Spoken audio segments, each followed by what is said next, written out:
নমস্কার বন্ধুরা, আমি শান্তনু। আমি আজ আপনাদের সামনে এনজিওর একটি ইম্পর্টেন্ট টপিক নিয়ে আলোচনা করব। তাই এটা কি সেটাই আমি এখন আপনাদেরকে বলবো। এটা হলো একটি সার্টিফিকেট, যেটা কিনা আপনারা অনেকেই আছেন যারা এনজিওর বিভিন্ন পদে যুক্ত আছেন বা এনজিও নিয়ে আপনারা কাজ করছেন। তা সেখানে ব্যাংকে যদি গিয়ে আপনাদেরকে অ্যাকাউন্ট ওপেন করতে হয় কোনো এনজিওর, তাহলে ব্যাংক আপনাদের থেকে এই সার্টিফিকেটটা নেবেই।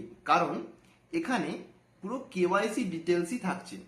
অ্যাকচুয়ালি এটা ব্যাংক নেয়, এইটার কারণ একটাই যে এখানে পুরো কেওয়াইসি ডিটেলসটা দেওয়া থাকে। তা আপনারা যদি এই সার্টিফিকেটটা বার করতে চান, তাহলে কি কি জিনিস এর জন্য লাগবে সেটাই এখন আপনাদেরকে বলবো। এর জন্য লাগবে মিনিমাম 7 জনের, মানে 7 জন সদস্যের কেওয়াইসি ডিটেলস, মানে প্যান, আধার, মোবাইল নাম্বার, ইমেল আইডি এবং তার পার্সোনাল অ্যাড্রেস, যা আপনারা আধার কার্ড আর প্যান পাচ্ছেন। এই ডিটেলসগুলো শুধু দিলেই হবে না, এর সাথে আপনাদেরকে এনজিও ডিটেলসও দিতে হবে। এছাড়াও আপনাদের আরো একটা জিনিস দিতেই হবে।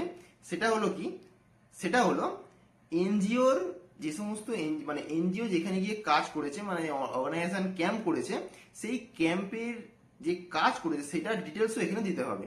মানে ধরে নিন এনজিও কোথাও গিয়ে ব্লাড ডোনেশন ক্যাম্প করলো, তা সেটা কোথায় করলো এবং কি টাইপের করলো বা কতজনকে নিয়ে করলো, এটার ডিটেলসও কিন্তু এখানেতে দিতে হবে।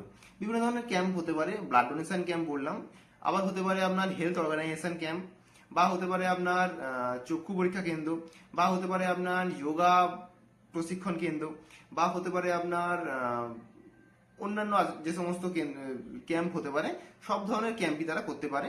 এদের সব ডিটেলসই কিন্তু এখানে অ্যাড করতে হবে। এবার এটা দেওয়ার পরেই তবেই আপনাকে কিন্তু এই সার্টিফিকেটটা ইস্যু করার জন্য গভর্নমেন্ট পারমিশন দেবে। তা এই সার্টিফিকেটটা ইস্যু করার পর আপনাদেরকে ব্যাংকে যেতে হবে। ব্যাংকে গিয়ে ব্যাংকের কাছে এই সার্টিফিকেটটা দেখাতে হবে। ব্যাংক তবেই আপনার কেওয়াইসিটাকে আপডেট রাখবে।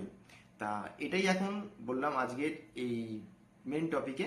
এছাড়াও আপনারা যদি কোনো রকম সমস্যায় পড়েন যে এই সার্টিফিকেটটা বার করার জন্য, বা আপনারা সার্টিফিকেটটা বার করতে চান, তাহলে আমার সাথে কনসাল্ট করতে পারেন।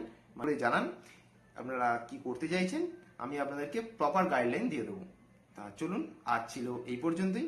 আবার দেখা হবে নেক্সট ভিডিওতে।